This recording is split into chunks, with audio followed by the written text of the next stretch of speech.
નમસ્કાર વિદ્યાર્થી મિત્રો, કેમ છો? મજામાં? આલ્ફા ટ્યુશન ક્લાસીસમાં આપનું સ્વાગત છે. આપણે પહેલા વિડીયોમાં લસા અને ગુસા શોધતા શીખ્યા કે લસા અને ગુસા કેવી રીતે શોધાય. એના પછીના વિડીયોમાં બીજા ભાગમાં લસા અને ગુસાને લગતા બધા જ સ્વાધ્યાય 1.1 અને 1.2ના દાખલાઓ સોલ્વ કર્યા. આજનું કામ શું? તો આજે આપણે સ્વાધ્યાય 1.3 સોલ્વ કરવાનું છે. પરંતુ 1.3 સોલ્વ કરવા જઈએ એના પહેલાં એક ઉદાહરણ સમજી લઈએ. કેમ એવું? કારણ કે જો એ ઉદાહરણ આવડી ગયું તો પછી બધા દાખલા એક જ જેવા છે.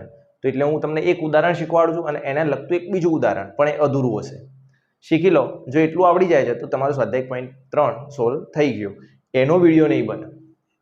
આ તમે એક નહીં 2 થી 3 વાર જોશો ત્યારે તમને થોડી ઘણી ખબર પડવા મળશે.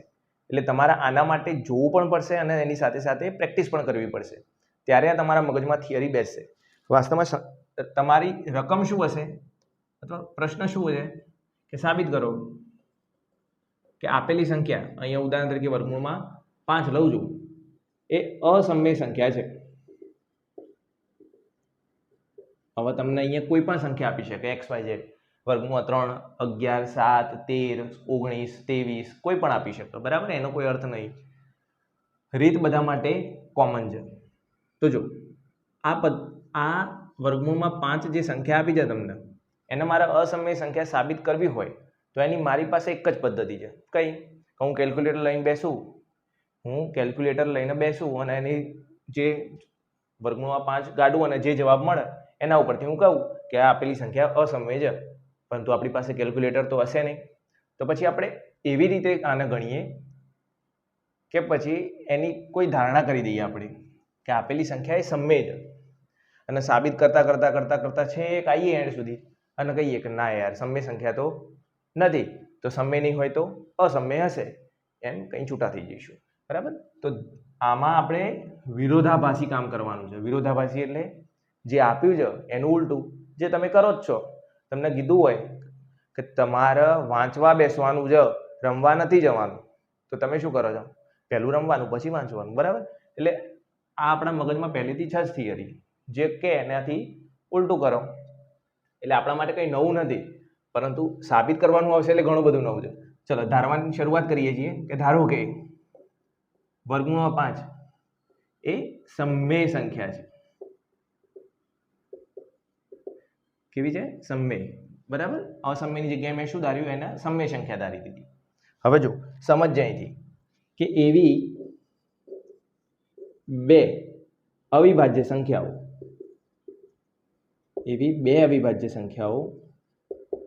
a અને b છે જેનો ગુસા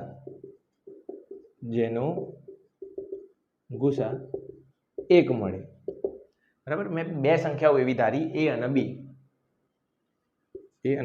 એવી બે સંખ્યાઓ ધારી કે જેનો ગુસા કેટલો મળે છે? 1. અને બંનેનો ભાગાકાર કેટલો મળે? તમારી રકમ. ધારો કે તમને અહીંયા વર્ગમૂળમાં 3 આપ્યા હોય તો અહીંયા વર્ગમૂળમાં 3 લખી દેવાના, બરાબર? ચલો આના ઉપરથી આપણે કામ કરીએ છીએ. ચલો બી આ બાજુ જાય તો ગુણાકારમાં. હવે કરું છું બંને બાજુ વર્ગ.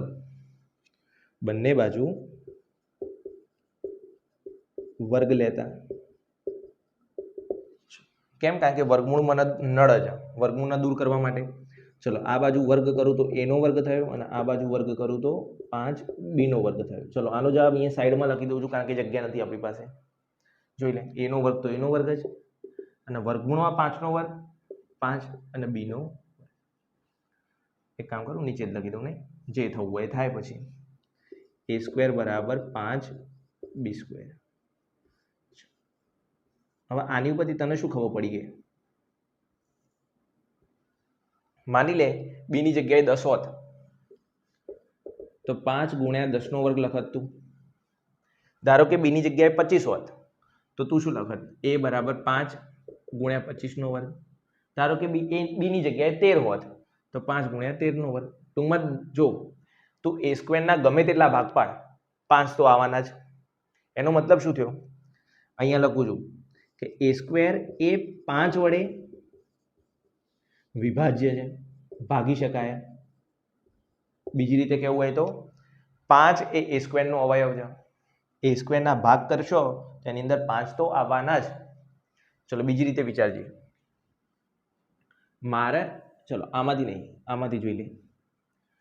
આમાંથી મારે એ શોધવો છે. તો કેવી રીતે શોધવું? આનું વર્ગમૂળ લેવું પડે, તો સાથે સાથે આનું એ વર્ગમૂળ લેવું પડે. હવે તું તારી રીતે વિચારજે. હું આવું કરું તો ના ચાલે? 5 ગુણું અને 5 ભાગું, શું ફરક પડે કે? અહીંયા 5 ગુણ્યા 5 ભાગ્યા શું ફરક પડે? કંઈ નહીં.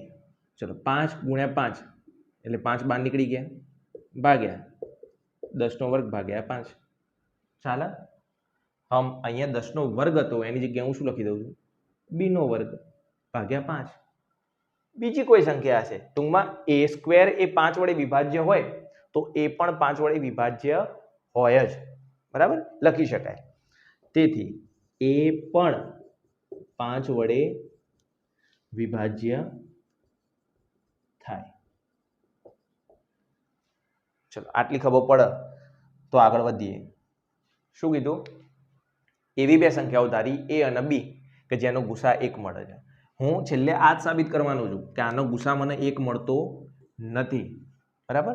એટલે અહીંયા મેં ધારી લીધું છે અને એનો ભાગાકાર આપેલી રકમ મળે.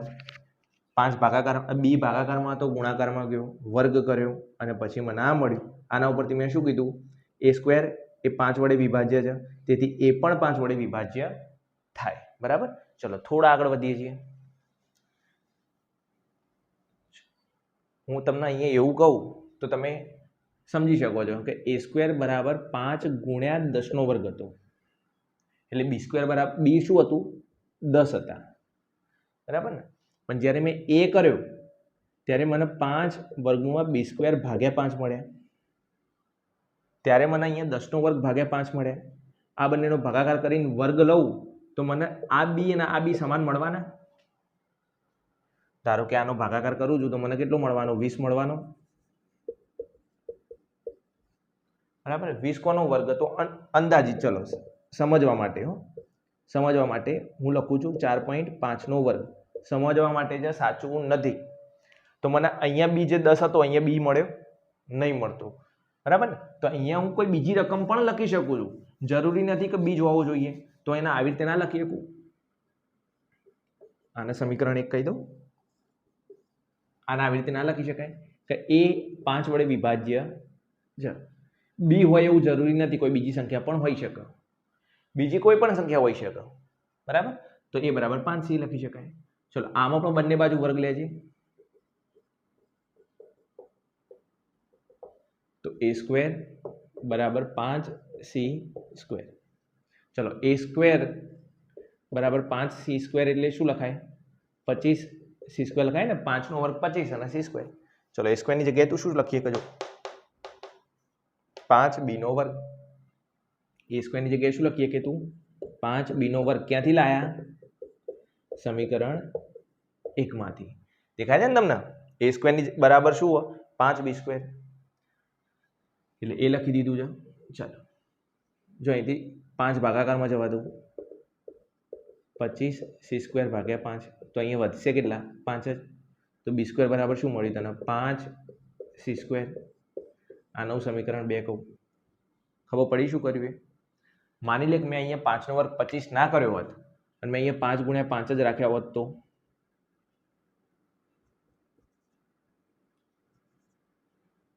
અહીંયા મેં 5 ગુણ્યા 5 જ રાખ્યા હોત તો 5 5 ઉડી જ જવાના હતા. ટૂંકમાં મને અહીંયા 5 જ મળે. હવે તને સમજવાનું ખબર પડે. અહીંયા ધારો કે મને વર્ગમૂળમાં 41 આપ્યા હોત કે વર્ગમૂળમાં 41 અસમય સંખ્યા છે, તો હું અહીંયા 41 જ આવવાના. તમને ખબર એ બરાબર 41 જ આવવાનું છે. તો અહીંયા 41નો વર્ગ ના કરત, હું શું કરત? 41 ગુણ્યા 41, છેલ્લે 41 ઉડી જશે, બરાબર ને? ખબર પડે શું કહું છું એ?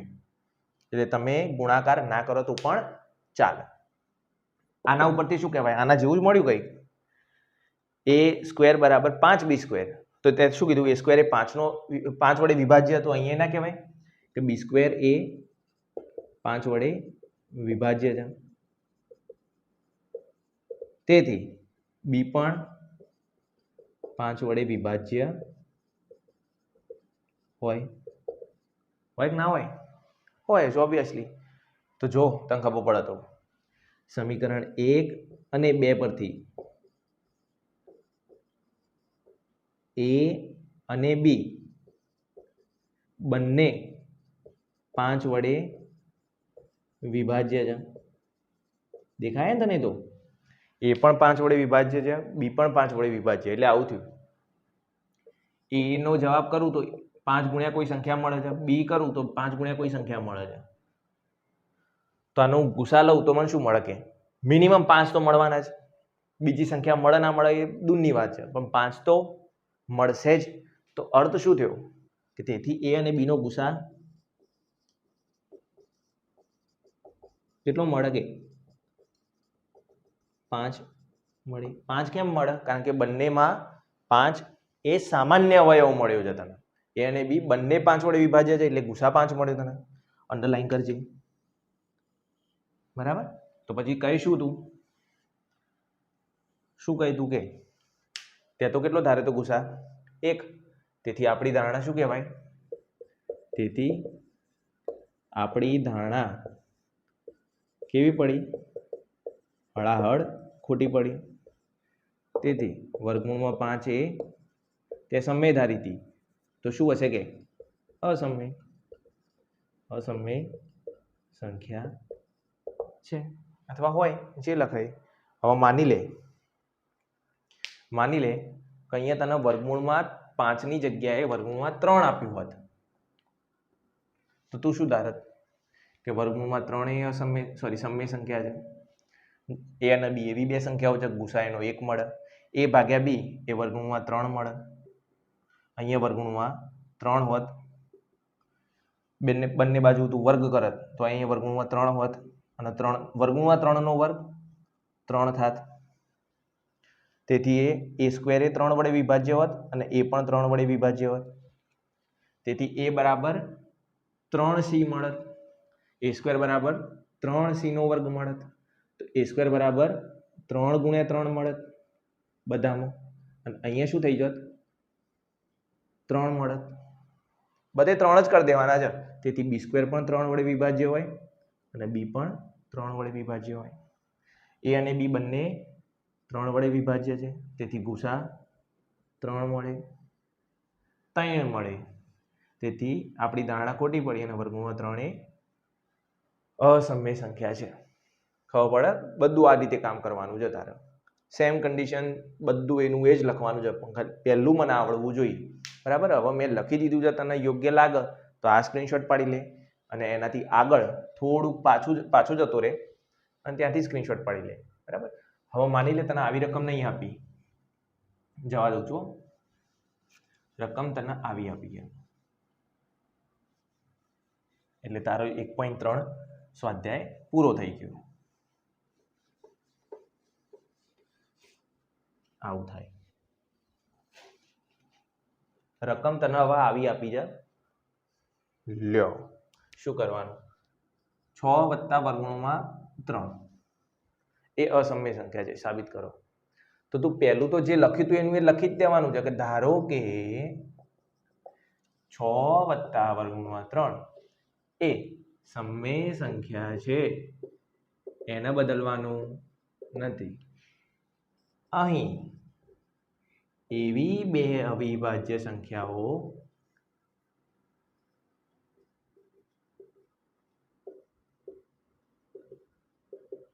એ અને બી છે જેમનો ગુસા કેટલો મળતો છે કે 1 મળે, અને એ ભાગ્યા બી શું મળે કે એડા બધા 6 વત્તા વર્ગમૂળમાં 3 મળે. તારી રકમ જ મળે. હવે શું કરે કે બી જવા દો? નહીં જવા દેવાનું. હવે શું કરવાનું? વર્ગમૂળમાં જે પદ આપ્યું ને એને એકલું પાડો, એના સિવાયનું પદ આ બાજુ લઈ દે. શું થઈ જાય કે માઇનસ થઈ જાય. એ ભાગ્યા બી -6 બરાબર વર્ગમૂળમાં 3. કશું નહીં એટલે એકડો. ચોકડી ગુણાકાર કરવો કરી દે. એ 6 ગુણ્યા બી 6 બી 26 અને બી બરાબર વર્ગમૂળમાં 3. બરાબર? આ બન્યું તારું સમીકરણ 1, આ તો 1 જે કહેવું એ કહી દે, તારી ઈચ્છા. અહીંથી હવે તને પરીક્ષામાં પૂછાય કેવી રીતે? આ પ્રશ્ન 2 માર્ક્સનો પૂછાય અને 3 માર્કનો પૂછાય. કયો પ્રશ્ન? આ જ પ્રશ્ન. તો તું શું કરે? જો 2 માર્ક્સનો પૂછાય છે, જો તને આ જ પ્રશ્ન 2 માર્ક્સનો પૂછાય છે, તો અહીંથી તાર શું કરવાનું, અહીં વર્ગમૂળમાં 3 એ અસમય સંખ્યા છે એવું તો તને ખબર પડે ને લે કે બરાબરની આ બાજુ જે સંખ્યા હોય બરાબરની આ બાજુ પણ એ જ સંખ્યા હોય, બંને કેવી હોય સરખી જ હોય, ત્રણ વચ્ચે બરાબર લખ્યા ને. તો તું શું કહી દે કે અહીં વર્ગમૂળમાં 3 એ અસમય સંખ્યા હોવાથી a - b 6b ભાગ્યા b બરાબર એ પણ અસમય સંખ્યા હશે, તેથી આપેલી સંખ્યા અસમય સંખ્યા જ હશે. ખબર? અલ્યા ભાઈ આ સંખ્યા અસમય સંખ્યા છે, આપણે જાણીએ છીએ કે વર્ગમૂળમાં 3 એ અસમય સંખ્યા છે, તેથી આ સંખ્યા પણ અસમય હશે, તેથી આ સંખ્યા પણ અસમય સંખ્યા હશે. પતી ગયું. 3 માર્ક્સનું હોય તો શું કરે, તો પછી તારા વર્ગમૂળમાં 3 ની સાબિતી આપવાની, આ આખી છે એક સુધી. બરાબર? પહેલેથી કથા કરવાની, અહીંથી ફરીથી કે ધારો હવે વર્ગમૂળમાં 3 માટે એમ કરીને ચાલુ કરવાનું કે ધારો કે વર્ગમૂળમાં 3 એ સમય સંખ્યા છે, એ અને બી ધારતા નોમ ને ત્યાં ટેકનું બધું કરીને ફરીથી કરવાનું, અને છેલ્લે કહેવાનું વર્ગમૂળમાં 3 એ અસમય સંખ્યા છે, તેથી આ સંખ્યા અસમય સંખ્યા છે, તેથી આ સંખ્યા એ અસમય સંખ્યા છે. આશા રાખું છું ખબર પડી ગઈ હશે. બરાબર? મેં તમને કીધું હતું કે પહેલા ટ્રાય તમને આ દાખલાઓ નહીં આવડે, 1-2 વાર ટ્રાય કરજો, ઘરે લખજો, તો જ આ દાખલાઓ મગજમાં બેસશે. બરાબર? ન્યૂટનની થિયરી જેવા છે. ન્યૂટનની થિયરી સહેલી હતી કે F = ma, એ તો તમે અત્યારે અહીંયા શીખ્યા છો. 11માં એવી નહીં આવે ને, કારણ કે એમાં તમારે વિકલન કરીને કરવાનું છે કામ. બરાબર? ચલો, એટલે આ રીતે તમે 1-2 વાર પ્રેક્ટિસ કરજો. નથી આવડતું તો કોમેન્ટ કરો કે શું નહીં આવડે એવું, અથવા શું ખબર નથી પડી. બરાબર? જો બનશે શક્ય તો કોમેન્ટમાં જવાબ આપી દઈશું. નથી શક્ય બનતું તો પછી એનો જો બહુ બધાને પ્રોબ્લેમ આવો રહેતો હશે તો પછી અલગથી વિડીયો બનાવી દઈશું. આના પછી હવે એક વિડીયો આવશે. કોના માટે? સ્ટાન્ડર્ડના વિદ્યાર્થીઓ માટે, જેની અંદર કેટલીક ડિટેલિંગ માહિતીઓ બરાબર તેના વિશે જાણી લઈશું. બાકી આપણું આ ચેપ્ટર પૂરું થયું. મળીએ નવા વિડીયોમાં.